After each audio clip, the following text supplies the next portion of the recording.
있었습니다.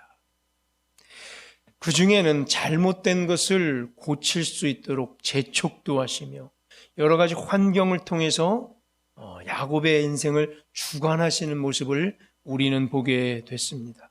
때로는 야곱의 입장이 돼서 하나님 왜 이러한 일들이 나에게 닥치게 하셨습니까? 라고 불평과 불만을 할 수도 있었고, 야곱의 목소리에 힘입어 우리도 같이 토로해 보기도 하고 부르짖어 보기도 했습니다. 하나님의 우리 삶의 인도하심, 그 속에는 슬픈 일도 있고 감당하기 힘든 일도 있고 또 고난과 시련까지 함께한 것을 우리는 보았습니다. 이것이 하나님의 각양의 인생을 향한 큰 그림임을 봤습니다. 야곱이란 인생을 향한 하나님의 큰 그림, 빅 픽처를 우리는 보게 됐습니다. 특별히 성경 전체의 그림의 한 조각이 맞아떨어지는 것을 우리는 보게 됩니다.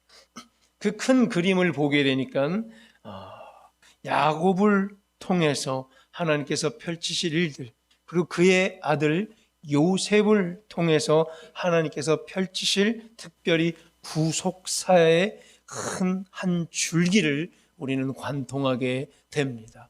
왜 하필 요셉이었는가? 그래서 요셉은 죽을래야 죽을 수 없는 인생임을 우리는 보게 됩니다.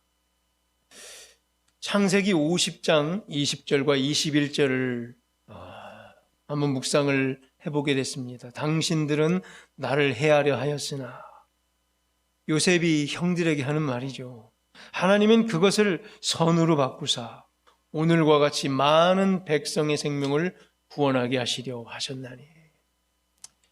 야곱의 민족, 그들의 12지파의 요셉 뺀 11명의 형제들의 또 그들의 식솔들의 모든 생명을 구원해내셨죠.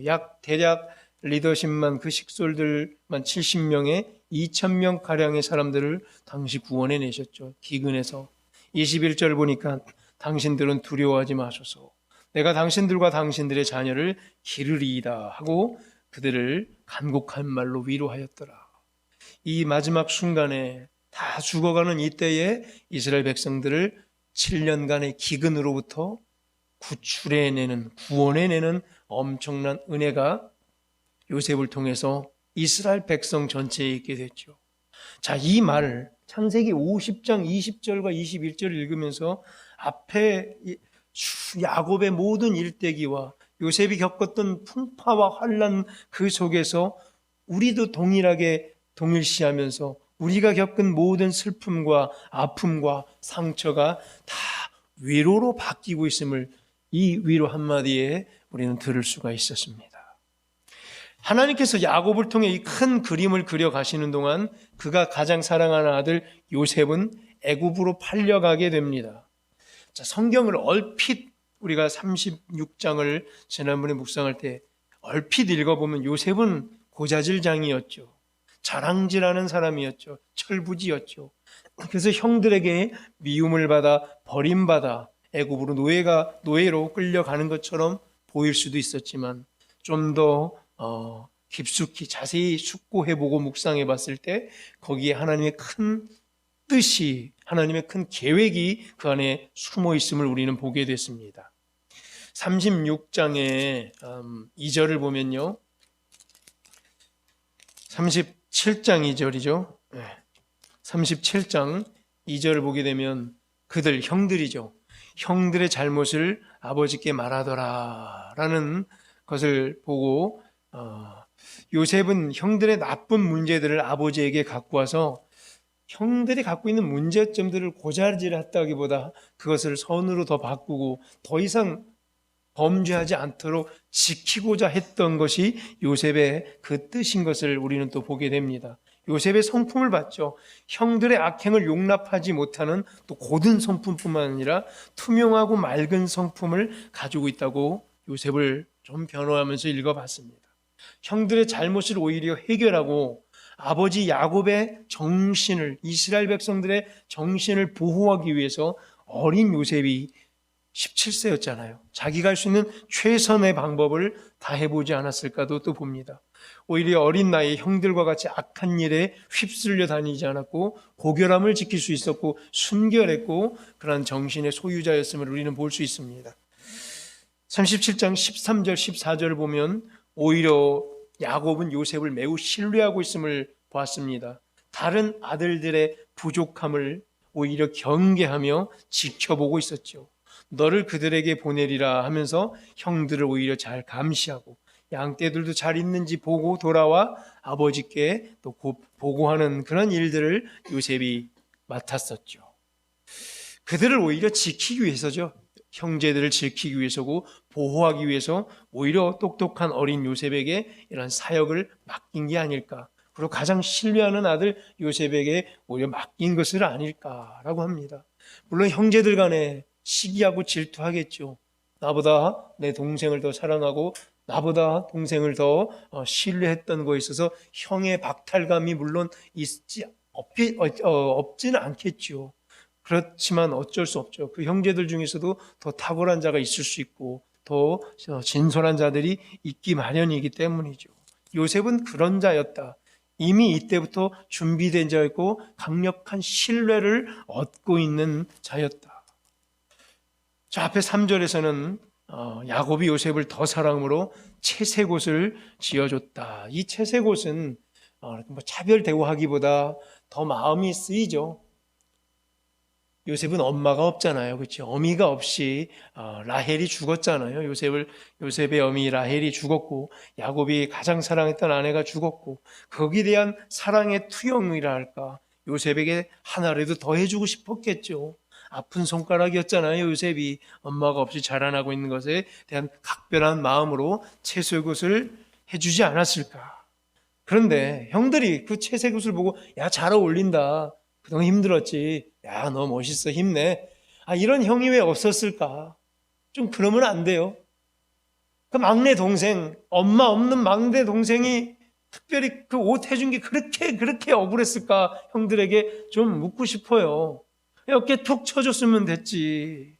그걸 그렇게 못마땅하게 생각했을까? 4절에 보니까 요셉을 더 사랑함을 보고 요셉을 미워했죠. 그리고 그에게 편안하게 말할 수 없는 사이, 불편한 사이, 함께 말도 건넬 수 없는 사이가 돼버렸어요. 이미 많은 문제가 생겨버렸어요. 자, 그러던 중에 요셉이 꾼 꿈이 결정적인 역할을 또 했고 형들의 분노를 절정으로 달하게 합니다. 7절을 보니까 그죠? 형들의 곡식단이 내 단을 둘러서서 절하더이다. 이로 더욱 미워하죠. 8절에서 미워했죠. 9절에 보니까 또 형들의 별 그리고 11별이 내게 절하더이다. 형들의 입장에서는 무척 기분이 나쁠 것이죠. 그런데 요셉은 아기가 있었다기보다 자신의 꿈을 해석해 보고 싶었고 여러 사람들이 물어보고 싶었고 이 꿈이 어떤 내용인지 그리고 혹시나 꿈은 또 앞에 미래 일들을 보여주었기 때문에 당시에 앞으로 닥칠 일들에 대한 준비와 예견의 차원에서 순수하게 의논해 보려고 사실을 전했을 수도 있어요. 야곱도 꿈의 사람이었잖아요. 꿈속에서 오르락내리락 했던 걸 보고 꿈속에서 여러 가지를 봤던 게 야곱 아닙니까? 요셉도 그 꿈을 봤고 그래서 꿈을 형들에게 알려줬고 도움을 청했지 않았을까. 그리고 주의를 주려고 이 꿈을 통해서 미래를 좀 준비해 보자는 의미에서 순진하게 순수하게 의논해 보려고 사실을 전했을 뿐인데 형들에게는 애초부터 요셉을 순수하게 받아줄 마음이 없었고 왜곡됐고 삐뚤어져 있음을 보게 됩니다. 자, 여러분 이때부터 이렇게 벌써 시작하죠. 이미 삐뚤어져 있는 마음들, 이미 왜곡되어 있는 마음들은 뭘 봐도 안 돼요. 삐뚤어졌기 때문에 깨끗한 걸 보질 못하고 자기 선입관이 들어가고 주관이 들어가고 고정관념이 들어가서 자기 마음대로 해석하게 되고 자기가 보고 싶은 대로만 보고 그리고 그거에는 나쁜 것만 보려고 이미 눈에서 그것을 찾기 때문에 보이질 않는 거죠. 이미 성경은 한두 번입니까? 매번 이래요. 신약 성경에서도 요한복음 우리가 아침에 묵상할 때도 예수님과 제자들이 행하는 모든 일들을 바리새인들은 뭘 해도 이렇게 눈 뜨고 지켜보고 있죠. 뭐 하나 잡아낼까 하고. 참 안타까운 현장이죠. 우리나라 정치가를 판을 봐더라도 서로 야당과 여당 물어뜯으려고만 하죠. 뭘 하더라도 뭐 하나 잘못할까 하고 뭐 하나 실수하면 만세를 불러가며 그것을 끌어내리려고 하는 거죠. 그것이 국민에게 어떤 도움이 되는지 나라의 국익과는 상관없이 누가 잘하면 그렇게 배 아파하고 누가 잘못하면 만세를 부르고 있는 시대가 계속되고 있는 거예요. 가슴 아픈 현장이죠. 우리는 그러지 말았으면 좋겠습니다라고. 그렇지만 벗어나기 힘들 걸 우리가 또 잘 알죠. 우리도 여전히 여기서 벗어나는 것이 그렇게 어렵구나. 이 작은 공동체 안에서도 이렇게 이것이 힘들구나라는 것을 우리도 알고 성경을 보면서 나와 있는 것을 보면서도 고쳐지지 않는 우리의 연약한 모습을 보면서 우리는 역시 죄인이구나. 의지할 게 하나님밖에 없구나. 예수 그리스도의 은혜가 아니면 우리는 살아갈 수가 없겠구나. 고백해야만 마땅한 줄로 믿습니다. 형들에게는 이미 뭔가 떳떳하지 못한 것이 있었죠. 바리새인들이 그랬어요. 대제사장들이 그랬어요. 이미 해를 거듭해서 아무리 짐승을 죽여도 죄가 해결되지 않은 것을 보았고 본인들이 큰 죄인인 것을 깨달았고 바리새인들 자체도 왜곡된 채 자기들의 이권과 권리를 주장하기 위해서 백성들을 오히려 호도하는 그런 위치에 섰던 바리새인들이라 자기 잘못이 뭔가 알아요. 이미 외식하고 있었고 남들한테 잘 보이려고 시장 앞에서 큰 소리로 외쳐서 기도하고 오히려 외식의 대가들이었잖아요. 이미 떳떳하지 못해서 형들도 그래서 귀염둥이 막내를 예쁘게 볼 수가 없는 거예요. 이미 그냥 돌봐주면 되고 아껴주면 됐을 텐데 처음부터 그럴 마음이 없었고 자기들 자신의 이미 마음이 어두워졌고 삐뚤어져 있었고 피해의식이 가득했기 때문이죠. 루벤이 뭘 잘못했다고 그랬죠?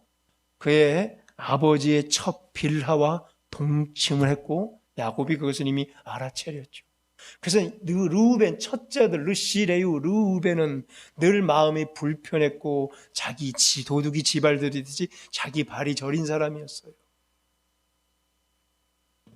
시므온과 둘째 그리고 셋째 레위 르시레유 시므온과 레위는 할례를 행하는 방법을 해서 히위 족속을 잔인한 칼로 전멸시켰던 칼잡이들이었어요. 그래서 야곱이 눈살을 찌푸렸어요. 사실 큰 살육을 저질렀어요. 하나님 나라 백성이 좋지 못한 속임수의 방법으로 큰 살인을 대규모의 살인을 저질렀어요. 그래서 하나님 편에서도 하나님 뭐예요? 어떻게든지 살리는 거잖아요.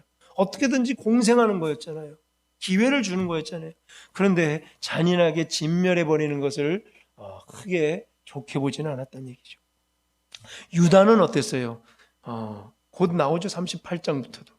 근데 떠날 채비를 했고 이스라엘 공동체로부터 떨어져 나가려고 그랬어요. 형제들로부터 떠날 마음이 있었고 가나안 사람 딸과 결혼했고 며느리 다말과 곧 동침하게 되는 범죄를 또 저지르게 되죠. 그게 유다였어요.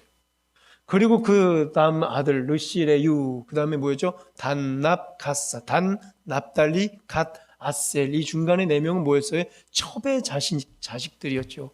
첩의 메인 아내가 아니라 첩의 자녀들이라 늘 열등감을 갖고 살았어요. 열등감을 갖고 있어서 요셉을 좋게 볼 리가 없었어요. 그럼 뭐예요? 다들 한마디로 야곱의 신앙적인 방향에서 하나님의 은혜의 방향에서 조금씩 빗나가고 있는 사람들이었어요. 야곱이 그걸 알아서 요셉이라는 순수한 자, 강직한 자를 놓고 그들을 나쁜 의미로 감시지만 좋은 의미로 잘 지켜보고 보호하라는 의미에서 오히려 제일 막내지만 요셉에게 그런 일들을 맡겼을 것 같아요. 거기에 요셉을 향한 야곱의 특별한 사랑이 당연히 숨겨져 있었고 또 거기에는 악과 타협하지 않으려는 요셉의 지조와 절개 그리고 순수하게 고지고대로 또 말하려는 요셉의 순박함까지 겹쳐 있었죠. 자, 이 모든 것이 하나님의 크신 계획의 작동이었다는 거죠. 거기에는 더 넘어가서 뭐였어요? 결국 이스라엘 백성들 그 민족의 생명을 구원해내려는 하나님의 크신 계획이 이미 다 작동하고 있었고 거기서 저는 뭘 발견했죠? 생명의 법을 발견했다고 그랬죠. 성령의 법을 발견했어요. 생명이 이스라엘 백성을 끝까지 주장하는구나. 성령의 법이 그들을 지배하고 있구나. 우리도 똑같아요. 우리가 누구 더 잘했고 잘못됐거를 너무 따지려고 그러지 말고 생명의 법이 우리 부정교회 공동체를 장악하기를 소망합니다. 성령의 법이 우리의 잘잘못, 누구 더 잘하고 잘못할 수도 있잖아요. 성령의 법이 우리 모두를 뒤덮어 엎기를 소망합니다. 그래서 요셉은 결코 구덩이에 빠져 죽을 수 없는 인생이었어요. 하나님께서 그를 구덩이에서 건지시고 일하실 곳, 장소로, 어떤 장소로 보내셨어요. 그곳이 바로 이집트, 애굽이라는 곳이었어요. 애굽. 쓰시고자 구체적으로 연단했고 훈련시킬 장소로 요셉을 정한 곳으로 보내십니다. 그 과정이 구덩이였고 그 과정이 형들의 시기와 질투였고 그 과정이 마침 이스마엘 행상들이 애굽으로 가는 장사꾼들이 있어서 거기에 팔아 넘긴 거고 요셉을 이집트까지 실어 날랐을 뿐이에요. 자, 요셉은 드디어 요셉을 연단하고 훈련시킨 곳이 이집트의 어디였냐면 보디발 집 안이었어요. 보디발이라는 군대 장관, 신이 대장 집. 거기서 요셉은 약 10년간 훈련을 받습니다. 자, 요셉이 나중에 보면요. 45장쯤에 나오죠. 요셉이 30세가 됐을 때 애굽 총리가 돼요. 애굽. 이집트의 총리가 되는 거 우리 미리 알고 한번 봐봅시다. 요셉은 나중에 뭐가 돼요? 이집트의 왕 다음 넘버 2 총리가 돼요. 총리 대신이 되죠. 그때 요셉의 나이가 30세더라라는 성경 구절이 있어요. 그럼 지금 17세에 팔려왔어요. 나중에 모함을 받고 감옥에 한 2, 3년 정도 있었다고 봅시다. 1년 하니까 3년이라고 치고요. 그럼 보디발의 집에서 요셉은 약 10년간 있었어요. 17살부터 27살까지. 그리고 3년 감옥 갔다가 30세 때에 애굽의 총리가 되니까 말이죠. 즉 보디발의 집에서 요셉은 10년 있었어요. 17살 때부터 27살 때까지. 그 집에서 10년간 봉사하면서 보디발 집안의 모든 일들을 감당하는데 10년 동안 그 가운데 요셉은 형통한 자가 되어가고 있었어요. 점점. 요셉이란 사람의 본질을 숨길 수가 없어요. 아무리 어려워도 그 별빛처럼 빛나는 자들은 어딜 가도 반짝반짝 빛나기 마련. 앞선 지난번에 묵상했듯이 요셉이 아무리 형들이 모함하고 시기하고 질투했어도 저는 요셉을 끝까지 변호했죠. 요셉은 깨끗한 자고 숭고한 자고 맑은 자고 밝은 자였다고. 그리고 강직한 자였고 순수한 자였다고. 그 반짝반짝 빛나는 요셉의 본질은 흐트러지지 않아요. 우리도 마찬가지일 거예요. 진짜 본질부터 순수한 자들은 어딜 가도 별빛처럼 빛날 거예요. 본질이 깨끗한 자는 어딜 가도 그 자리에서 해내요. 근데 이미 어그러졌고 삐뚤어졌고 마음에 왜곡됐고 이전에 무슨 상처로 응어리진 사람들은요. 어딜 가도 그 쓴뿌리가 나타나요. 응어리가 나타나고 왜곡됨이 나타나고 누군가를 찍어 누르려고 누군가 어두워지고 마음이 꼬여있는 사람들이 많아요. 그걸 캐내야 돼요. 사실 맑아야 돼요. 사람이 맑아야 돼요. 딱 봤을 때 투명하고 맑고 강직하고 순박하고 깨끗하고 본질로 하나님께 통한 자가 돼야 돼요. 요셉은 그런 자였어요. 막을 수가 없어요. 요셉의 그 형통함을. 형통함이라는 단어, 오늘 39장부터 요셉의 이야기를 묵상하는데요. 요셉은 형통함으로 시작해 형통함으로 끝나는 자예요.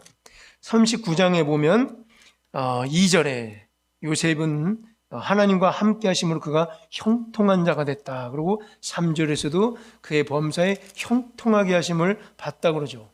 참고로 23절 창세기 39장 23절 39장은 형통함으로 끝나 23절에 뭐로 끝나? 형통함으로 시작해 뭐로 끝나고 있어요? 형통함으로 끝나는 장이에요. 형통으로 시작해서 형통함으로 끝나고 있어요. 요셉은 하나님과 함께 하심으로 범사에 형통했더라. 이게 요셉이에요. 하나님과 함께하니 시작도 형통이고 끝도 형통이란 얘기예요. 39장이 그래서 형통장이라고 그래요. 형통이라 하면 번영하다예요. 프라스페러리, 번영하게 해준다는 거예요. 장성하고 성공시킨다는 얘기. 소위 말하는 성공 맞아요. 요셉은 가는 곳마다 성공해요. 형통하고 그 곳을 번영시켜요. 그게 요셉이에요. 막을 수 없어요. 요셉이 가는 곳을. 우리도 다 그런 자 됐으면 좋겠어요. 그 사람이 가는 곳마다 번영하는 거예요. 그 사람이 가는 곳마다 꼬여있고 왜곡된 게 다 풀리는 거고, 그 사람이 가는 곳마다 막 싸움박질하고 어두운 곳이 그 사람이 가면 밝아지고 그 사람이 가면 맑아지는 거예요. 어두운 물도 그 사람이 가면 이상하게 맑아지는 거예요. 그런 사람이 있어요. 교회가 그런 사람이 1명, 2명씩이라도 더 많아지면 그 교회는 부흥할 수밖에 없어요. 진짜 그럴 수밖에 없어요.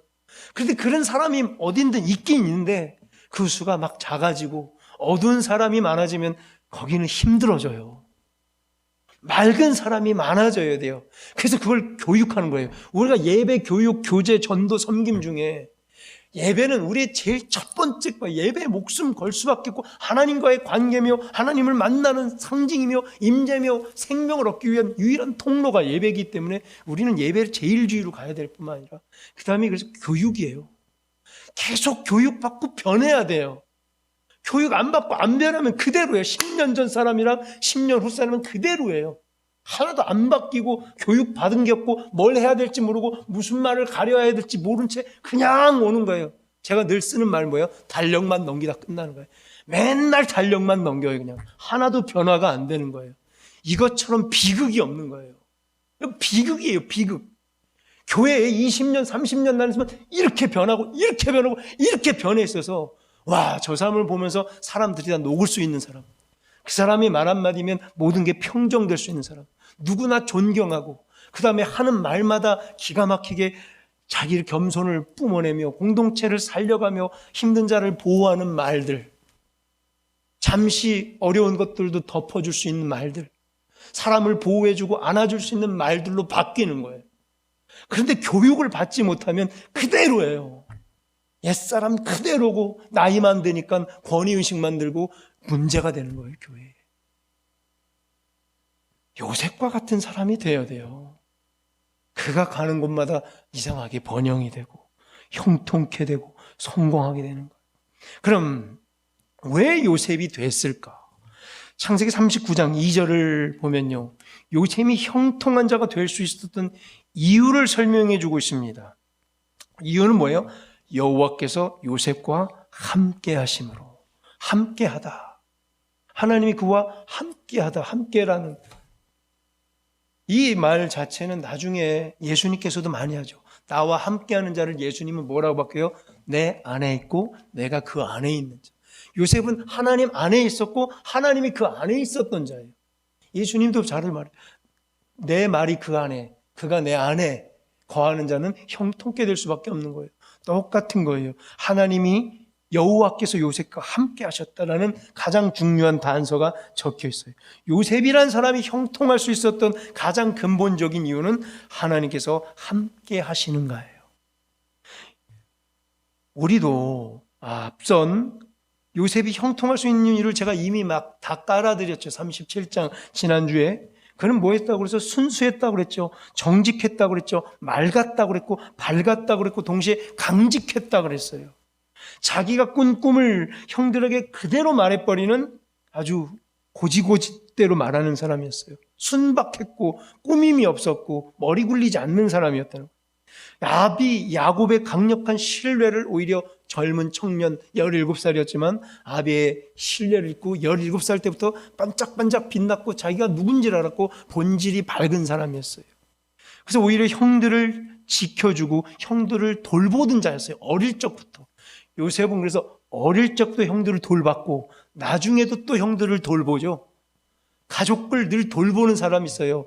형들이 아우를 돌보는 게 아니라 그 집안도 알죠. 꼭 나이가 많든 적든 가족을 돌보는 사람이 있어요. 어떤 사람은 맨날 피해만 입히고 맨날 이런 사람들이 있는 반면 그 집안에서도요, 늘 그 집안을 부모님도 돌보고 형제들도 동을보고 형들도 공부시키는 자들이 있고, 어떤 사람은 맨날 사고만 치고 망나니 짓하고 돈 까먹고 집안 말아먹는 사람이 있고, 어떤 사람은 살림꾼이 있잖아요.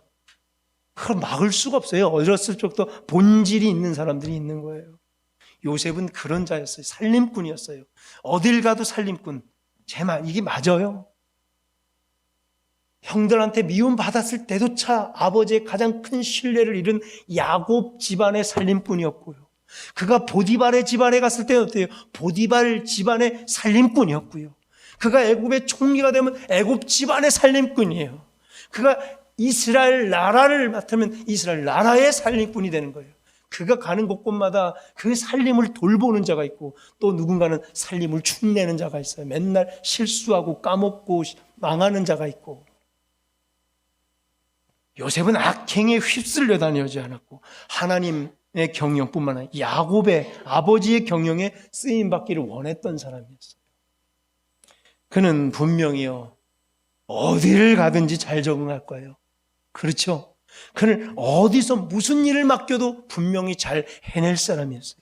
그는 늘 꼼꼼했고 강직했고 정직했고 잘 감당할 사람이 이미 분명했어요. 그때부터. 이게 요셉이에요. 다 그럴 수는 없지만 이런 인생을, 이런 본질을 사모해야 돼요. 그런 자들과 하나님께 함께 하세요. 늘 맑은 자, 피비 꼬여 있는 자 말고 깨끗한 자랑 하나님은 그냥 함께 하시고 도우세요. 보디발도요, 분명히 알아차린 거예요. 애굽 사람, 이집트 사람 보디발도 요셉을 딱 보니까 이 사람 틀린 거예요. 여러 종 하인들이 있었겠죠. 보디발이 요셉을 샀잖아요. 이스마엘 행상들에게 샀잖아요. 제일 똘똘해 보이는 놈을 샀더니 아니다 다를까 한 달 만에 일을 다 배우고 며칠 만에 리더십을 발견하고 또 여러 사람들을 또 섬김으로 돕고 자기가 양보하는 리더십이 이미 하인들 간에도 쫙 퍼져 있죠. 벌써 그런 사람이 있는 거예요. 될 사람이 있어요. 보디발이 이걸 금방 알아차렸고 3절을 보면 뭐예요? 그의 주인이 알아차렸다 그러죠. 여호와께서 그와 함께 하심을 보았어요. 보디발도. 그리고 뭐예요? 또 여호와께서 그의 범사에 그를 형통하게 하심을 보디발도 그의 눈에도 다 보여버리는 거예요. 우리도 어느 정도 살면 다 보이죠. 사람 보이잖아요. 그렇죠? 대충 보이죠. 이 사람 어떻게 될지가 보여요. 그래서 우리 말하죠. 떡잎부터 알아본다라고 그러잖아요. 싹수가 보이다. 또 누구는 싹수가 노랗다라고 그러잖아요. 이게 보여요. 그게 인사이트 통찰력이에요. 그 사람이 보여요. 4절을 보면요. 보디발은 그래서 뭐예요? 요셉을 자기 가정의 총무로 세우죠. 그의 소유를 다 요셉에게 맡겨버려요. 이 정도로 신뢰를 해요. 맞죠? 야곱도 신뢰했죠? 아버지 야곱도 요셉을 신뢰했잖아요. 아니나 다를까 저 먼 외국에 갔더니 이집트에 있는 보디발이라는 군대 장관도 요셉을 딱 보고 신뢰해서 다 맡겨버리죠. 이 요셉이에요. 맡길 수 있는 자가 있고요. 뭘 맡기면 다 까먹는 자가 있는 거예요. 부럽죠. 요셉의 이런 인성과 이런 본질이 참 부러워요. 저도 부러워요. 요셉이 너무 부러워요. 이것은 뭐예요? 보디발이 요셉을 자기 집 소유, 보디발 집안의 소유를 다 맡긴 거는 나중에 상징이죠. 요셉이 애굽, 이집트 전체의 살림살이를 다 맡아 주관할 애굽의 총리가 될 것을 마치 예고하고 있는 예고편 같기도 해요. 그렇죠. 또 더 넓게는 하나님 나라, 이스라엘 나라를 경영, 그 살림을 다 맡아서 할 사람으로도 보이는 거예요. 우리도 똑같이 한 부서 잘하면 그 위원회 조직을 잘 맡을 거예요. 한 개 하는 거 보면 다 잘할 수 있어요. 그래서 나한테 왜 이걸 맡겼어? 뭐 저걸 맡겼어? 난 이걸 잘하는데 저걸 잘하는데 하는 사람 말고 뭘 맡겨주든지 아멘 하고 거기서 최선을 다해서 요셉처럼 해내면 되는 거예요. 난 이걸 잘하는데 난 이걸 맡겼어. 이런 사람은 이것도 못하고 저것도 사실 못해요. 교회 일에서 뭘 그렇게 프로의식이 여기서 뭐 전문가를 요구합니까? 교회에서? 아니잖아요. 서로 돌아가면서 신실하게 열심히 최선을 그 분야에서 다하면 되는 거예요. 모르면 물어보면서 하면 되는 거예요. 근데 나는 이걸 잘하는데 이걸 시켰고, 누군 저걸 못하는데 저걸 시켰고 하면서 막 말들이 많은 건 벌써 싹수가 긁는 거예요.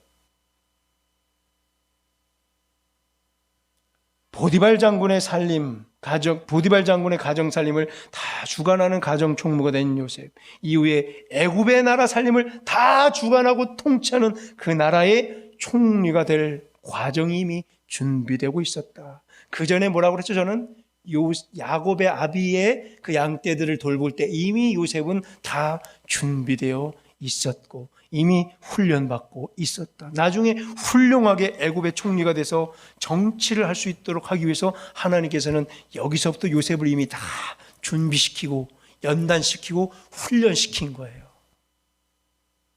그를 위해 먼저 보디발 집안으로 보내 훈련받게 하고 하나님께서는 예비하시고 준비시키고 훈련시켰어요. 그리고 당신의 역사의 때에 들이어나게 해서 그를 사용하시고 하나님 나라 경영에 동참시키는 거예요. 우리가 그걸 교육을 받아야 돼요. 우리도 부정교회도 어렸을 적부터 저런 꼬마 때부터 교육을 받고 청소년이 돼서 교육받고 청년이 돼서 청년이 할 일들이 있고 청소년이 할 일이 있고 젊은 집사들이 할 일이 있고 또 중견들이 할 일들과 역할들이 있는 거예요. 요셉은 야곱의 집안의 살림꾼이었고 보디발 장군 집안의 살림을 주관하는 가정 총무일을 너무나 훌륭하게 잘 감당했고 이어 애굽 나라의 전체 살림을 통치하는 애굽 총리의 일을 연단받고 훈련받고 준비된 요셉에게 하나님께서 다 맡기신 거예요. 무엇보다 요셉을 통해 하나님 나라의 큰 일들을 앞서 50장 20절 21절에서 봤듯이 구속사, 하나님께서 나를 준비하사 이스라엘 백성들을 구원해내고 그들의 자녀를 돌보고 지키고 그들에게 위로하기 위하여 나를 준비하셨다라는 이 애굽의 총리 모든 걸 다 가진 사람이 하는 마지막 겸손의 말을 보세요. 이게 신앙생활의 꽃봉오리 아니에요. 우리도 이런 걸 봤으면 흉내를 반만이라도 냈으면 좋겠어요. 그렇게 잘 모진 고난과 연단과 시험까지 구덩이에 던져진 것까지 받았지만 형들을 다 끌어안을 수 있고 그것을 또 고개를 숙여서 형들에게 위로하고 다 내가 잘난 것이 아니라 하나님께서 이스라엘 백성들을 구원하고 위로하기 위하여 나를 그냥 예비해 두신 것뿐입니다 라는 이 겸손한 한마디 말. 머나먼 타지에 노예의 신분으로 끌려가기도 하고 형들에게 시기와 모함과 질투를 받기도 하고 구덩이에 던져지기도 하고 우리가 알다시피 감옥에 3년간 갇히기도 하면서 모함을 받기도 하면서 결국에는 보디발 집안이라는 이 특수한 이집트 사회 특수한 곳에 또 경험케 하시면서 거기서 많은 만나게 된 사람들 문화, 사회, 조직, 풍습, 언어 이 모든 것을 또 다 경험케 하시고 이런 일 저런 일 야곱도 별의별 일을 다 겪었지만 요셉도 어린 나이에 별의별 일을 다 겪으면서 요셉이 되어가는 거예요. 우리 혹 지금 살아가는 가운데에 별의별 일들을 다 겪을 때 지금 당장 속상하고 왜 이런 일이 나한테 생길까라는 일들이 혹 우리 가정 가운데에 우리 교회 사역 가운데에 우리 공동체 가운데도 있을런지 모릅니다.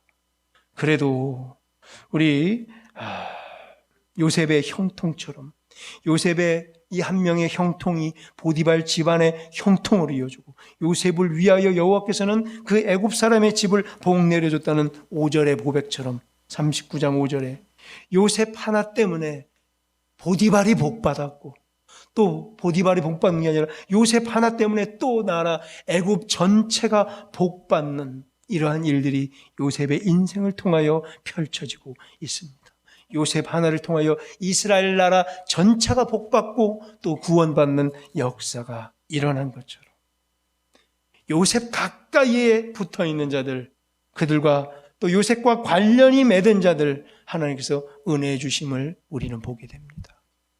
이제 말씀을 맺을 때 요셉과 붙어있는 자들은 다 형통함을 얻어요. 요셉과 같이 관련 맺은 자들은 그냥 다 형통함을 함께 누려버려. 왜? 하나님이 요셉과 함께하는 그 형통이 요셉과 붙어있는 자들에게도 덤으로 다 얻게 돼요. 우리도 그랬으면 좋겠어요. 우리 중에 누군가가 가 있는 곳은 덤으로 다 복받는 거예요. 그 사람이 거기 있기 때문에 복받는 거예요. 우리 한 명 한 명 다 그러십시다. 여기 계신 분 한 분 한 분들이 여기 계심으로 말미암아 그 사람 하나 때문에 여기 있는 사람들이 다 복받는 거예요. 우리 하나 때문에 여기 있는 사람들이 다 복받는 거예요. 이러한 기적이 비록 주변에는 난리 버거지를 치며 야곱의 그 파란만장한 삶과 요셉의 이 또 파란만장한 삶, 연단과 훈련, 시기와 질투, 구덩이에 던져지고 노예로 팔려가고 감옥에 갇히는 수많은 환경과 상황이 끊임없이 이어지지만 결국 하나님께서 함께 하심으로 말미암아 하나님 손에 들어가게 하신 기적이 우리 삶 가운데도 비록 우리 지금 어려운 현장이, 어눌한 현장이, 광야 생활의 현장이 여기 이 건물에 얻어 살고 있는 우리의 이 안타까운 암울한 현장 가운데 있지만 혹 가정 가운데 지금 뭔가 풀리지 않고 막혀있고 답답하거나 또 개인의 신앙 가운데 답답하고 어눌하고 상처투성이고 풀리지 않은 것들이 비록 상황으로 있을지라도 오늘 요셉과 같은 심정으로 연단받고 훈련받아서 하나님께서 결국 함께 하신다면 나로 말미암아 기적이 나와 내가 속한 곳이 기적의 형통함으로 바뀌며 하나님의 영광을 나타내는 인생길 다 되기를 주의 이름으로 간절히 축원합니다.